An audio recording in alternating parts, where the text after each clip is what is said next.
que hemos usado la investigación que los resultados mismos, porque todos ellos los pueden encontrar en la página web del Instituto Conmemorativo Gorgas. Primero que todo, mencionar que la diversidad de los productos de tabaco es muy amplia y ello impone retos en el proceso de investigación para el seguimiento, ¿verdad?, del uso de las personas sobre este asunto. Estudios de la mortalidad hemos realizado y ellos sirvieron de base para la formulación de las primeras políticas de control de tabaco y para la sustentación de la ratificación del Convenio Marco y de la Ley 13 de 2008, que es la que rige la materia actualmente en nuestro país. Llevamos de hecho una serie sobre la mortalidad proporcional de tabaco y podemos decir que 13% más o menos de las muertes que ocurren en este país están asociadas al uso de productos de tabaco como 7 de las principales causas de muerte. En cuanto a la prevalencia, hemos reforzado muchos trabajos en temas de la prevalencia en jóvenes de 13 a 15 años porque formamos parte del Sistema Mundial de Vigilancia de Control de Tabaco que integra la OMS y el Centro de Control de Enfermedades, y el comportamiento que hemos tenido a lo largo del tiempo evidencia un descenso de esas prevalencias claramente, pero también indica que los chicos y las chicas fuman igual en este país. Y eso es un problema. Otro aspecto muy importante es que el 13% de los chicos de 13 a 15 años iniciaron el consumo de tabaco antes de los 10 años. Eso es Panamá, no es de otro país.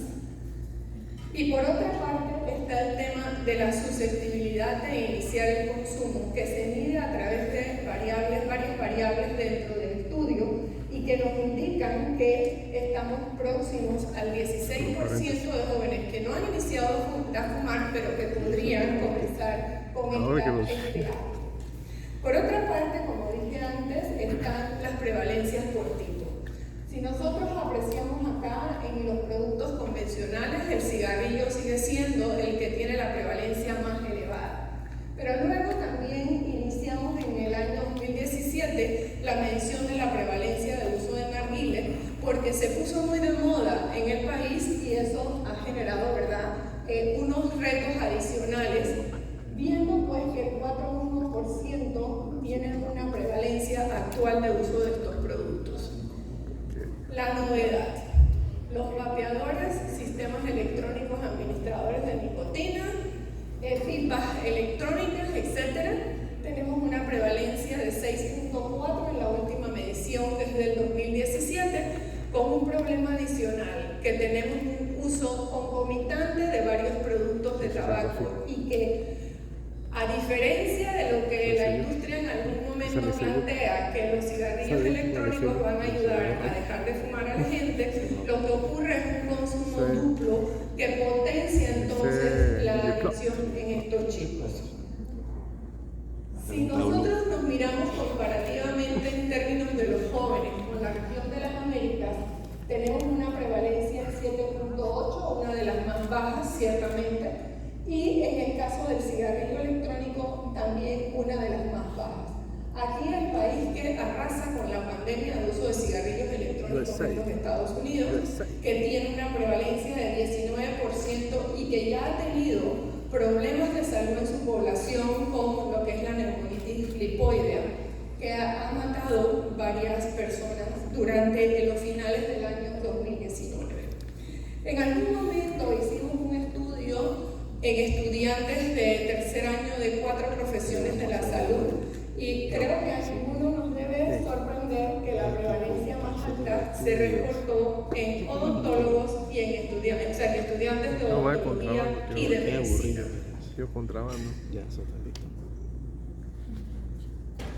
¿Cómo está la prevalencia en adultos? Bueno, nosotros hemos señalado estos 3 estudios que básicamente son estudios que siguen la misma metodología, que son encuestas poblacionales con base en los hogares para medir la prevalencia en personas de 15 años y más.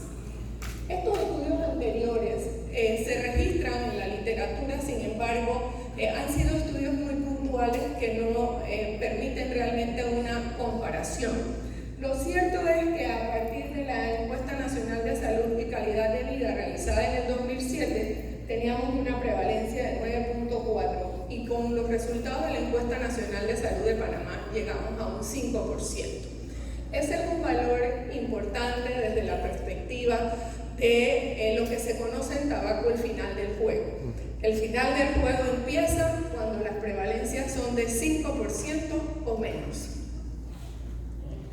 Pero las desigualdades, como en otros temas de salud, se hacen notar y desde la INSCABI nosotros encontramos una prevalencia duplicada o de mayor riesgo en población indígena. Y también cuando se hizo la comparación de la INSCABI con la GATS, la encuesta mundial de tabaco en adultos, encontramos que efectivamente el descenso había sido más marcado en población indígena. Pero este es el mapa actual. Este es el mapa de la Encuesta Nacional de Salud 2019 y las manchas rojas sin duda son las comarcas indígenas y Bocas del Toro, que Bocas del Toro ha presentado un comportamiento ascendente a diferencia del resto de las regiones de salud.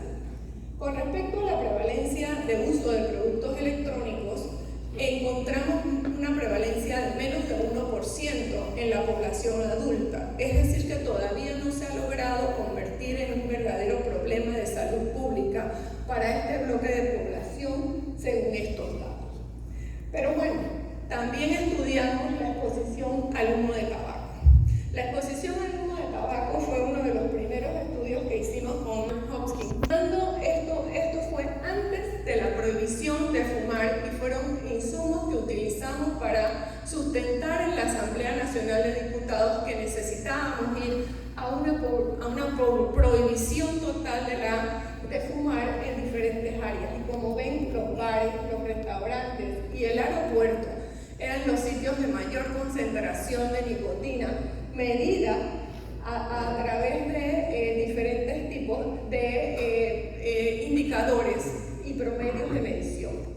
¿Esto qué podría ser? Bueno, les comento que esa era una habitación de internos y residentes de uno de los hospitales más grandes de nuestro país. Me reservo el nombre, pero así fue.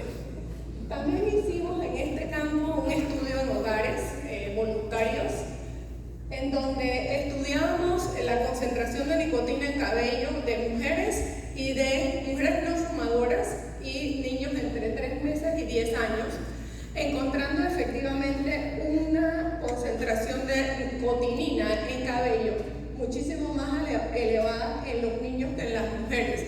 Una explicación era que muchas mujeres se hacían tratamientos de cabello y eso liberaba, ¿verdad? O reemplazaba el tóxico de la nicotina por el tóxico de los tintes o alisados, etc.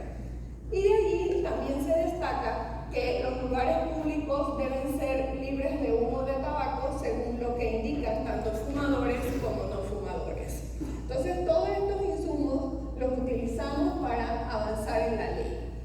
Ya en el 2008 hacemos la medición en el mismo estudio de estudiantes, encontrando que los estudiantes, a pesar de ser fumadores, también apoyaban esa prohibición, y esto es una comparación hecha en medición de humo en casas y en universidades. El otro elemento que quiero destacar es que después que prohibimos, se hizo un trabajo también para medir cuál había sido el impacto en esos lugares que vimos antes, en donde las concentraciones eran muy elevadas, y efectivamente nos comparamos con Olivardía, una ciudad argentina que tiene más o menos la misma cantidad de población que nosotros, pero sin leyes de prohibición, y las diferencias eran notables. En Panamá, en los sitios en donde estaba prohibido fumar, el porcentaje era 86% menos que en Olivardía, y eso también se evidenciaba en restaurantes cuando comparábamos bares y clubes y otros lugares, indicando que efectivamente la prohibición se estaba cumpliendo y estaba ayudando a mantener libre de humo estos ambientes. En el 2011 hacemos una investigación para ver cuál ha sido el impacto de la prohibición de fumar en los ingresos en los hospitales por infarto agudo de miocardio, encontrando un descenso de 8.3% en el porcentaje de ingresos. Tuvimos muchas dificultades en esa investigación, porque aunque usted no lo crea, las salas más costosas de nuestros hospitales, que son las salas de intensivo, no llevaban registros adecuados, no había cierre de expedientes y no se podía encontrar datos suficientes, pero con la data que lo logramos evidenciar, que era de un 8.3%. Y cuando se comparaba si el infarto había ocurrido en menores de 45 años, los fumadores marcaban el 30% siendo fumadores no obesos, y en los de 45 años y más el 23%. Entonces sí había un impacto efectivo del uso de productos de tabaco en esta patología.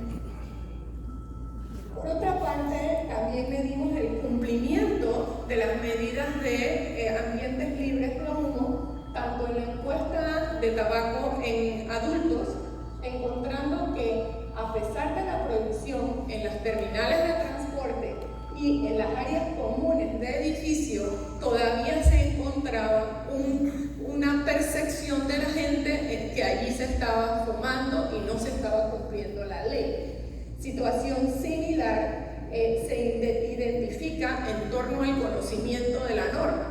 Más del 90% conocía la norma. La situación no estaba en no conocer la norma, sino en las actitudes y prácticas que la gente desarrollaba.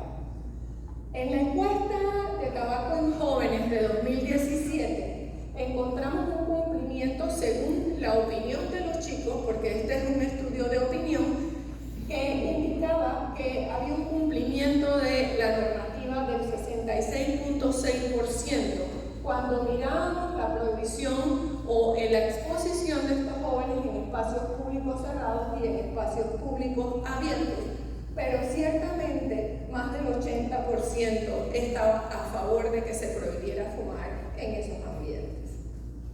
Un tema que le hemos dedicado bastante tiempo es al estudio de la publicidad, promoción y patrocinio de los productos de tabaco en nuestro país.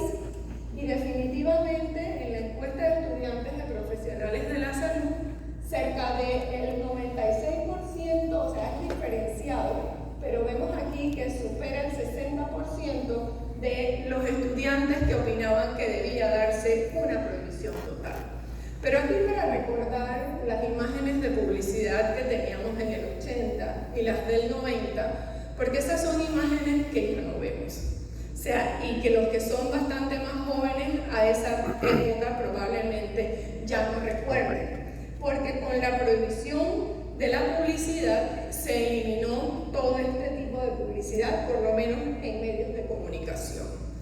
Este era nuestro aeropuerto en el 2007, este es nuestro aeropuerto en el 2008, de donde lo que encontramos era un letrero: aquí no se venden promociones, no se publicita, los cigarrillos están escondidos. Todos los que viajan pueden darse cuenta que en el aeropuerto no se encuentran los productos de tabaco exhibidos.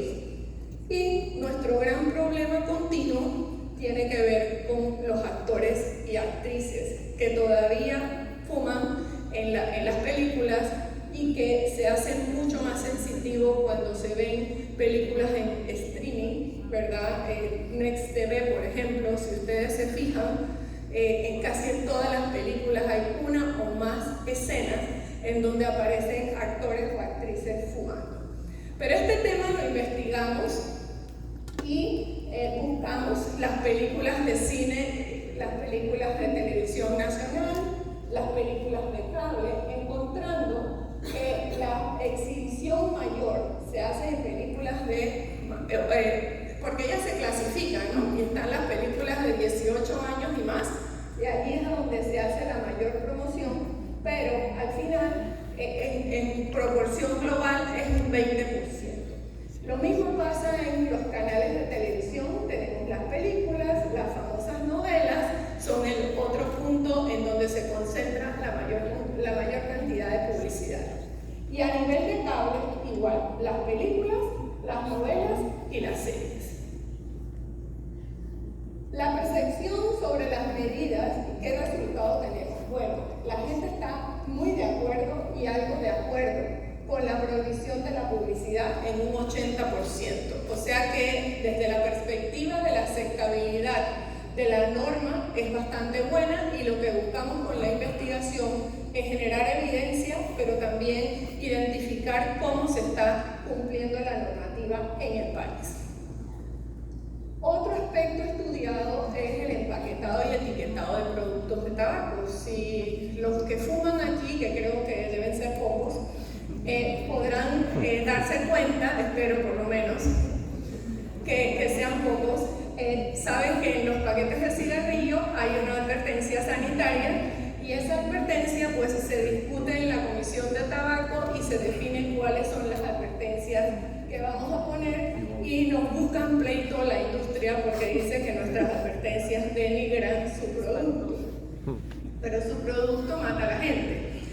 Cuando comenzamos con la ley 13, los que tienen más añitos recordarán que los paquetes tenían una serie de mensajes de que bueno, que mentol, que la casa del mentol, etc., que además estaban en inglés, y esos mensajes los fuimos retirando porque el concepto es que el paquete es el último residuo de publicidad que teníamos dirigido de manera directa a la persona que consume.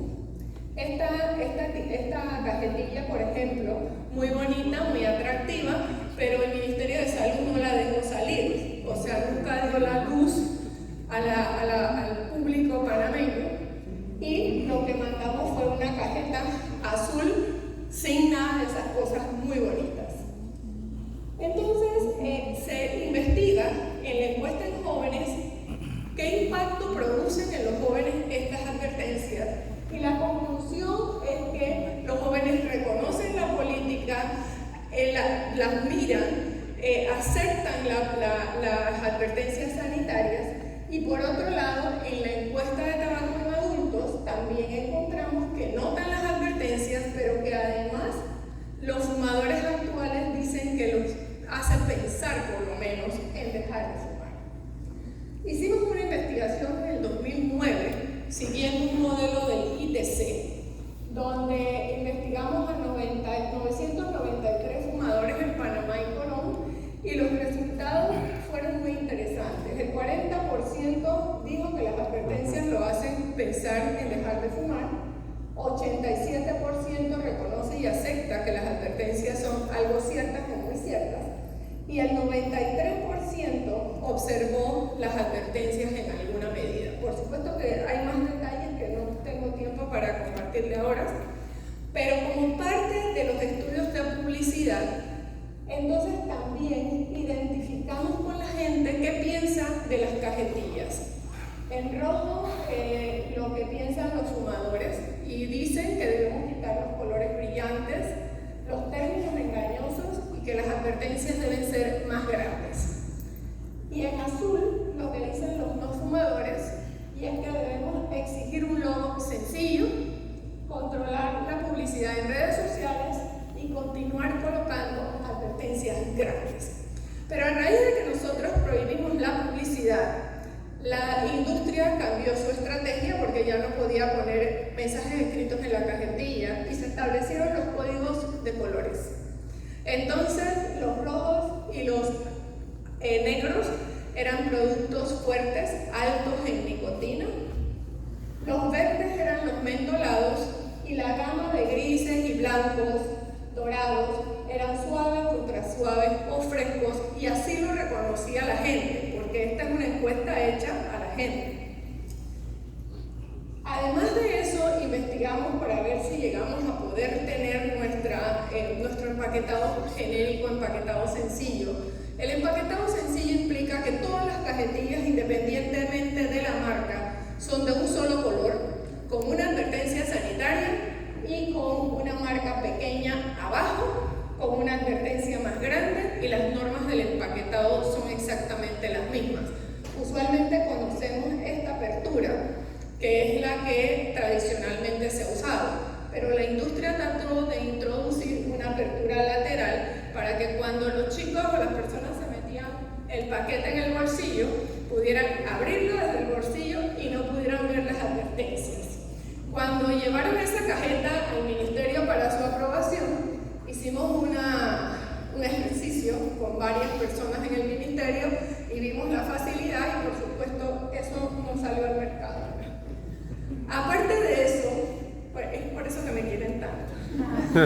Aparte de eso, hemos hecho estudios de mercado de cigarrillos, de comercio ilícito y de impuestos, encontrando, bueno, sí, tenemos incautaciones y ustedes los escuchan en la noticia a cada rato, pero lo que encontramos además es que la industria formal, que es muy buena la industria formal, porque la mala es la industria ilegal, resulta que tiene una evasión fiscal importante. Este estudio nosotros lo compartimos con el Ministerio de Economía y Finanzas en su momento y hemos venido insistiendo en que tomen nota de este problema de evasión fiscal de la industria formal. También se hablaba mucho de que al implementar la Ley 13 nosotros íbamos a dañar la economía de los negocios. Entonces hicimos un estudio en esos mismos 930 locales y encontramos que había una pregunta sobre cómo era la situación económica en ese momento, donde el 35.7 dijo que había empleados.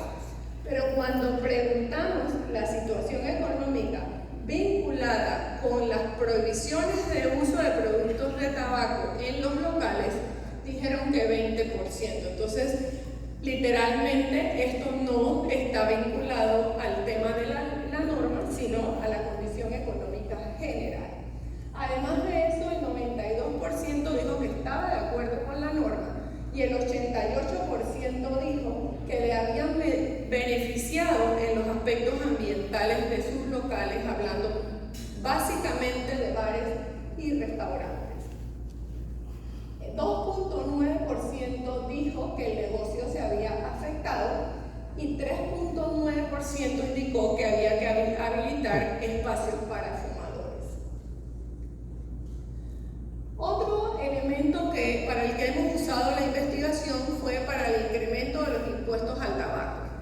En el año 2009 se incrementa el impuesto del tabaco y pasa a ser de 32% en cigarrillos a 100%, y en esa época solo los cigarrillos pagaban impuestos.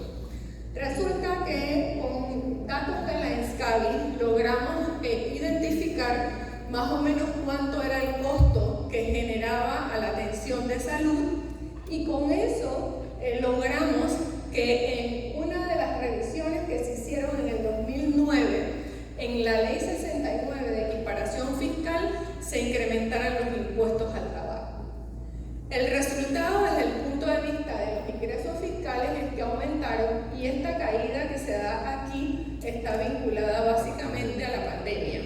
¿Sí? Pero el comportamiento, a pesar de eso, tiene una tendencia ascendente. Pasamos de recoger en este periodo un promedio de 8.3 millones a 23.8 millones.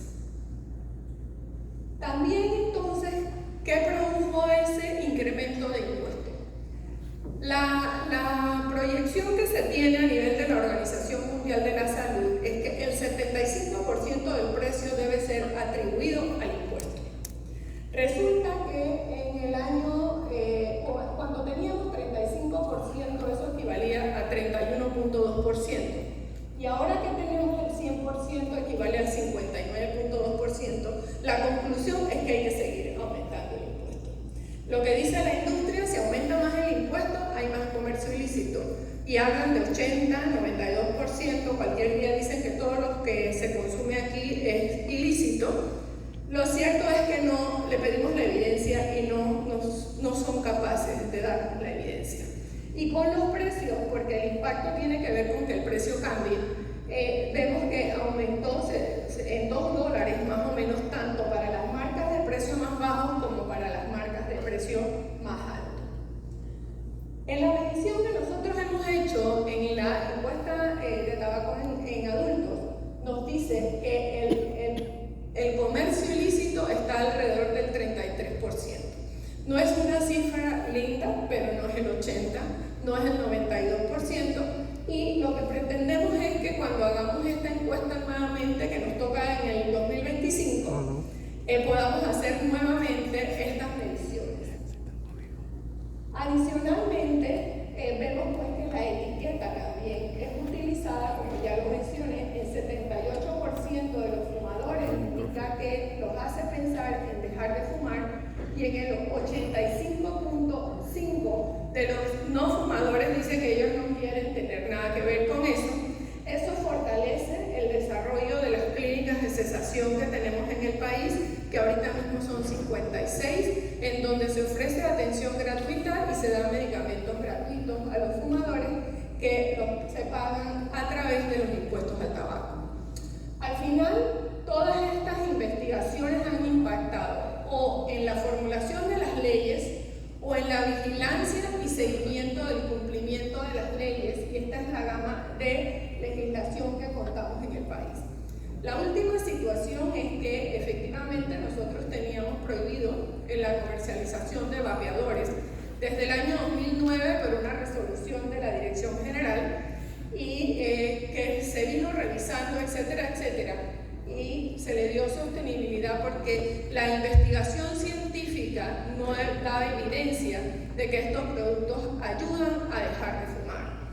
Y en el 2022, por una iniciativa legislativa, se consolidan esas normas en una ley. Bueno, recientemente un grupo interesado ha demandado por inconstitucionalidad la ley 315, así que esa será otra batalla que tengamos que librar. Porque lo cierto es que la implementación de todas las medidas ha implicado para el Ministerio de Salud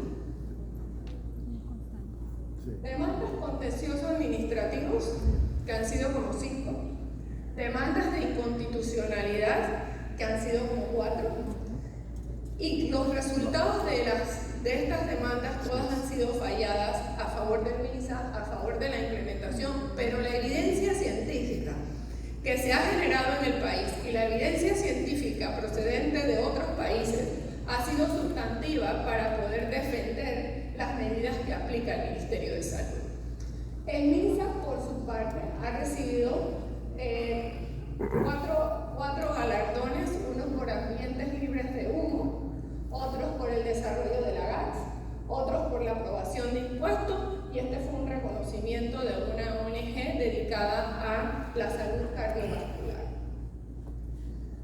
Como lo dije al principio, nuestra meta es tener una prevalencia en adultos menor de 5%. Necesitamos trabajar con las regiones que están muy dispares, porque tenemos otras que ya están en 3%. Los temas pendientes: el aumento del impuesto para lograr ese 75% del precio, el empaquetado neutro, implementar a profundidad el protocolo para la eliminación del comercio ilícito, que es otro tratado internacional vinculado al convenio marco, seguir protegiéndonos de la interferencia de la industria, fortalecer la cesación, continuar con la vigilancia de las medidas y continuar con la sensibilización de la gente para que participe con nosotros en estos procesos. Como saben, tenemos en el mes de noviembre la COP y la MOP, a la que pues hay que participar en función de ser parte de la delegación nacional.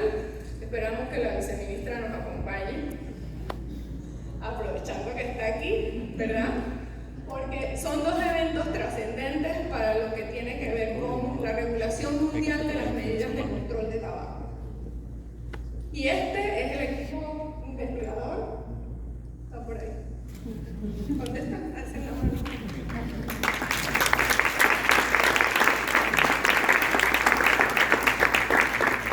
A ellos tenemos que sumar a los equipos regionales que trabajan, ¿verdad?, la parte operativa desde el Ministerio de Salud, y nuestra nueva estrategia es compartir con la publicidad de la industria así, siendo atractivos, y estos son los mensajes que el MINSA está mandando a través de las redes sociales para que los chicos realmente los miren, porque no podemos seguir con publicidad no llamativa para ellos, porque es a ellos a los que nos dedicamos.